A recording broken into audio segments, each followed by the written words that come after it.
না আলহামদুলিল্লাহ প্রায় প্রায় তো চূড়ান্তর দিকেই চলে গেছে, প্রায় হয়তো দুই একদিনের মধ্যে ইনশাল্লাহ ঘোষণা হয়ে যাবে, দুই একদিনের মধ্যে। আর বরিশালের ব্যাপারটা হলো এখানে আমার বাবার জন্ম, আমার দাদার জন্ম, আমাদের নিজেদের জন্ম, এটা আমাদের নিজেদের। এখানে তো হয়তো বা যেরকম আমি কি শফিক সাহেবের সিট চাবো নাকি যেটা আমাকে দেন, আমি কি অন্য যারা কেন্দ্রীয় লিডার আছে বলবো যে এটা আমাকে দেন, এটা তো এটা হয় না। কাজেই বরিশালের সিট হয়তো বা এটা তো বলার দরকারই নেই, এটা তো আমাদের ইনশাল্লাহ অবশ্যই যদি জোট হয় তাহলে অবশ্যই সিটটা তো আমাদেরকে এমনিতেই ছেড়ে দেবে।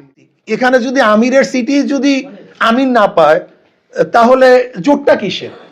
যেখানে দেখা যায় যে জোট ভিত্তিক কোন সংগঠন অন্যান্য খুব তুখা লিডারদেরকে পর্যন্ত জোটের কেন ছেড়ে দেয়, এরকম এখনো তো দেখতেছেন। এই যে বিএনপি কয়েকদিন আগে মানে গতকালকে ডিসাইড করছে কিছু সিট ছেড়ে দিয়েছে যেখানে বাঘা বাঘা তাদের ক্যান্ডিডেট ছিল, সেখানে আমিরের সিট অন্য কেউ, এটা তো আসলে আমি মনে করি ভিত্তিহীন এবং চাওয়াও তো উচিত না।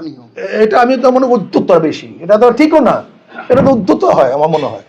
যেমন আমি যদি শফিক সাহেবের সিট চাই, এটা দেখতে কেমন দেখে, এটা তো দেখতেও ভালো লাগে না, উচিত তো না। তো ধরেন বরিশালের সব জায়গাতেই আমরা শক্তি, এর মধ্যে পিরিজপুর আমাদের সাইজ সাহেবের, এটা তো আমার চাওয়ার প্রশ্নই আসে না, সেখানে আমরা সেখানে ছেড়ে দেব। আবার দেখা যায় অন্য কোনো জায়গায় যদি জামাত বা অন্য আমাদের শরীরটা শক্তিশালী হয় আমরা সেখানে থেকে ছেড়ে দেব। এছাড়া আমাদের বরিশাল পুরা 21টা আসনের মধ্যেই আমরা আলহামদুলিল্লাহ ইসলামী আন্দোলন এখানে অনেক শক্তিশালী, সব সিটগুলিতে শক্তিশালী, সবগুলিতেই।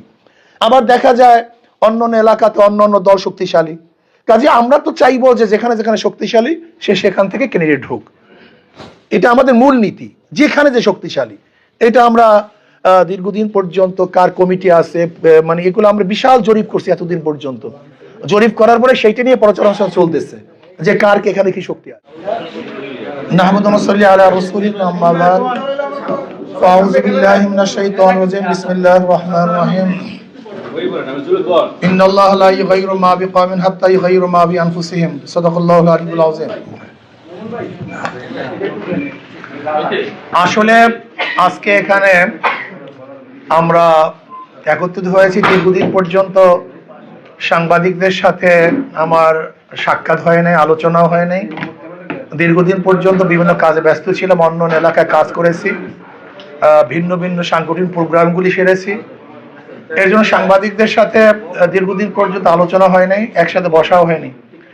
এর জন্য হঠাৎ চিন্তা করলাম যেহেতু বরিশাল আসছি, দেশের বিভিন্ন ঘটনা ঘটে গেছে, সামনে নির্বাচন আসতেছে, অনেক সাংবাদিকরা প্রশ্ন করে নির্বাচন কেমন চান, কিভাবে হবে, সংখ্যা প্রকাশ করেন কি করেন না, নির্বাচন কি সুস্থ হবে, অবাধ হবে, নিরপেক্ষ হবে, এই বিষয়ে সাংবাদিকরা অনেক সময় প্রশ্ন করেন। বর্তমানে পরিস্থিতি আমরা সবাই জানি যে বাংলাদেশের অবৈধ খুনগুলি বেড়ে গেছে, গত পরশুতেও একটা হত্যা হয়েছে, এরপরে হাদিতে হত্যা হয়ে গেছে, এরপরে হাজারো মানুষের মধ্যে হুমকি ধুমকি চলতেছে। এখনো পর্যন্ত বিরোধী দলকে যারা শক্তিশালী নিজেদেরকে দাবি করে তারা হুমকি ধুমকি দিচ্ছে। ইদানিং আমি বরিশালের বিভিন্ন জায়গায় শুনতেছি যে আমাদের নেতা কর্মীদেরকে বিভিন্ন দলের লোকেরা হুমকি দিচ্ছে, ধুমকি দিচ্ছে। আমরা মনে করি যে দীর্ঘদিন পর্যন্ত আমাদের দেশে অবাধ সুষ্ঠু নির্বাচন হয়নি।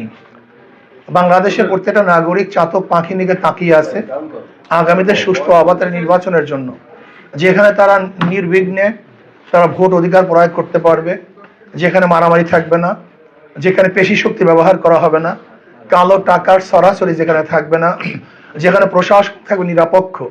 কিন্তু আমরা ইদানিং দেখেছি যে অন্তর্বর্তী সরকার সে আসলে নিরপেক্ষতা রক্ষা করতে পারেনি।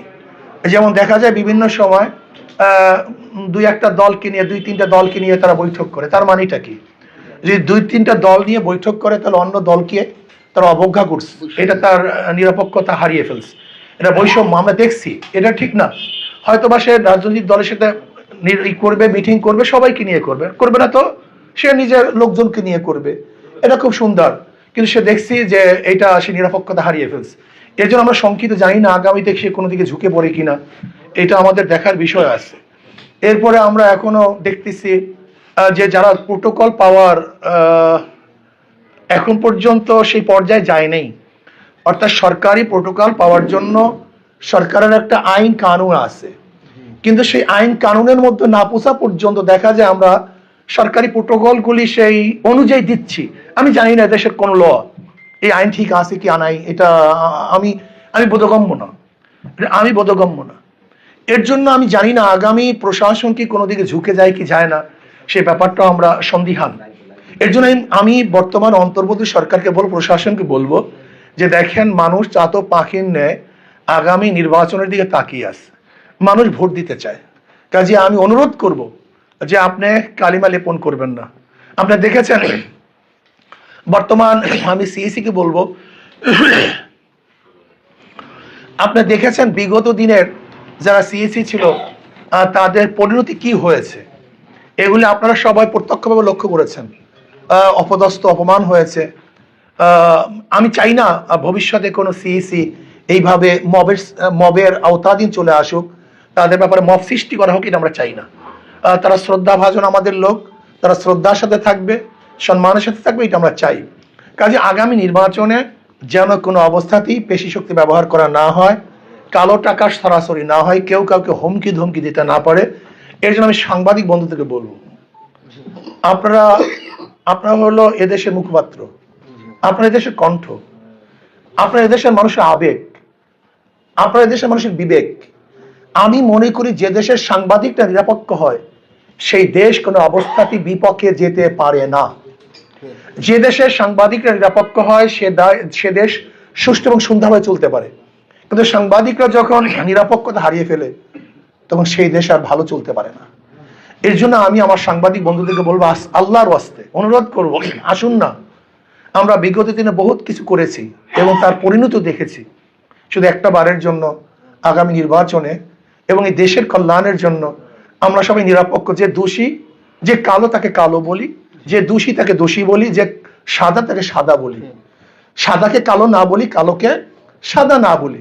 আর একটা কথা বলবো, আগামী নির্বাচনে যেরকম দুদুকের চেয়ারম্যান সাহেব যে কথা বলেছেন, তিনি বলেছেন আপনারা দুর্নীতিবাজদেরকে নির্বাচিত করবেন আর দুর্নীতিমুক্ত দেশ চাবেন, এটা সম্ভব না। আমি মনে করি দুদুকের চেয়ারম্যান সাহেবের কথাটা আপনাদের সবার কলমে আসা উচিত, আপনাদের সবার বক্তব্যে এই কথাটা আসা উচিত। যদি আপনারা এই কথাটাকে বেশি বেশি শেয়ার করেন, প্রত্যেকের একই বক্তব্য হয় যে আমরা দুর্নীতিবাজদেরকে কোনো অবস্থায় নির্বাচিত করব না, দুর্নীতিবাজদেরকে নির্বাচিত করে দুর্নীতিমুক্ত দেশ গড়া যায় না। যদি আপনারা আপনাদের কলমে আপনাদের বক্তব্যে এই কথাটাকে ফুটিয়ে তুলতে পারেন, তাহলে আমি মনে করি জনগণ সচেতন হবে, জনগণ সচেতন হবে। আমরা দেশটাকে বাঁচাই, আর দেশটাকে ধ্বংস করতে চাই না। দেশ কিন্তু ধ্বংসের দ্বার প্রান্তে চলে গেছে, কেউ কাউকে মানছে না। আজকে প্রশাসনের অবস্থা দেখেছেন, প্রশাসনকে কেউ মানছে না। আমাদের জনগণের মধ্যে অনৈক্যতা চলে আসছে। এই দেশটাকে ঐক্যবদ্ধভাবে রক্ষা করতে হবে। যদি আপনারা ঐক্যবদ্ধভাবে রক্ষা না করেন, তাহলে দেশের ভবিষ্যৎ, এই ভূখণ্ড নিয়ে কিন্তু আমাদের সংখ্যা আছে, আমাদের খুব ভয় ধরছে, না জানি কি হয়ে যায়।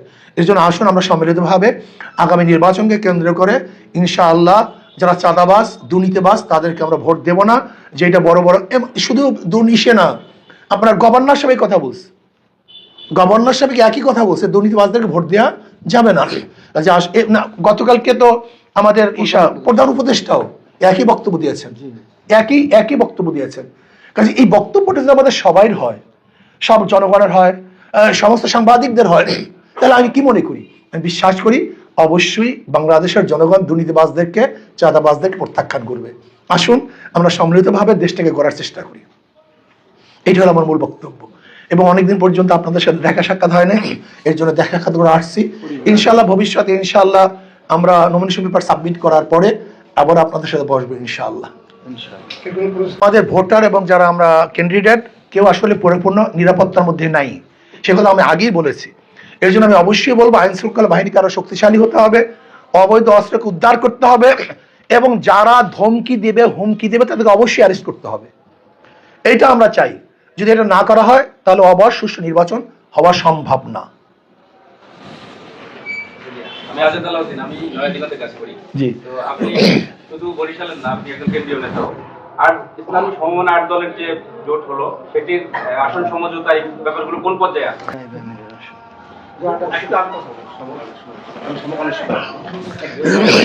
আপনি তো দুইটা আসনে নির্বাচনে প্রস্তুতি নিচ্ছেন, বরিশাল 5 এবং 6 জোট থেকে দুইটাই দেওয়া হবে নাকি আপনি দেখেন, জোট তো আসলে ক্যান্ডিডেট নির্বাচন করবে না, জোট আসন নির্বাচন করবে।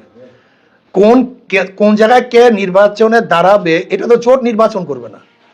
জোট তো ক্যান্ডিডেট নির্বাচন করবে না, জোট হলে আসন ভাগ করবে।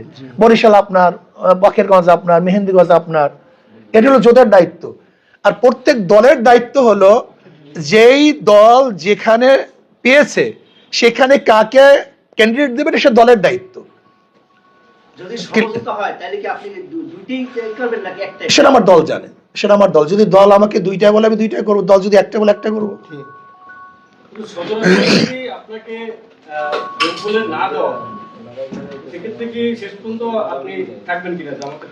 আমাকে না দেওয়া হয় না, আমাদের আন্দোলনকে না দেওয়া হয় না, এটা এটা এটা ভিত্তিহীন কথা। একজন আমিরের সিট এটা ভিত্তিহীন, এটা অমূলক, এটা প্রশ্নই হতে পারে না।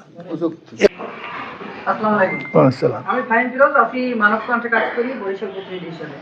আমি একটু জানতে চাই যে একটা লোকমুখে শোনা যাচ্ছে যে আপনারা 150 আসন চেয়েছেন শরীর দলদের কাছে, আসলে আপনারা কত দল? শোনেন, লোকমুখের কথা লোকমুখের কাছে থাক, এটা আমাদের কোনো জোটের কথা না। আমাদের জোটের কথা হলো যে আমাদের আসন হলো যেখানে হওয়ার সম্ভাবনা বেশি।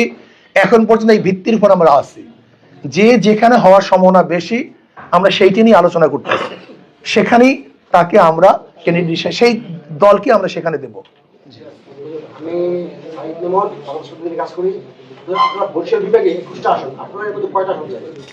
না দেখেন, এখানে যারা যারা শক্তিশালী,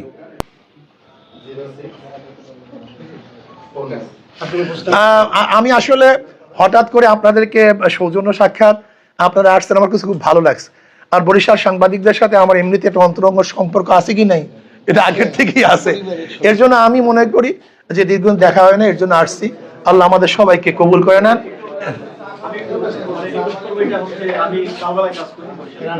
আপনার নিউজগুলো আমরা পাই বাকিগঞ্জ থেকে, মানে এটা এভাবে দেওয়ার মতো না, একটু বক্তব্য সহকারে কারা আছে এইরকম যদি নিউজগুলো একটু দেওয়া হয় আমাদের জন্য। সমস্যা হলে এখন নির্বাচনী অনেকটা ওই আমাদের ভোট টোটের ব্যাপারটা রেস্ট্রিকশন আছে, তো এর জন্য অনেক সময় যে মানে এমন ভাবে আমরা তো কর্মী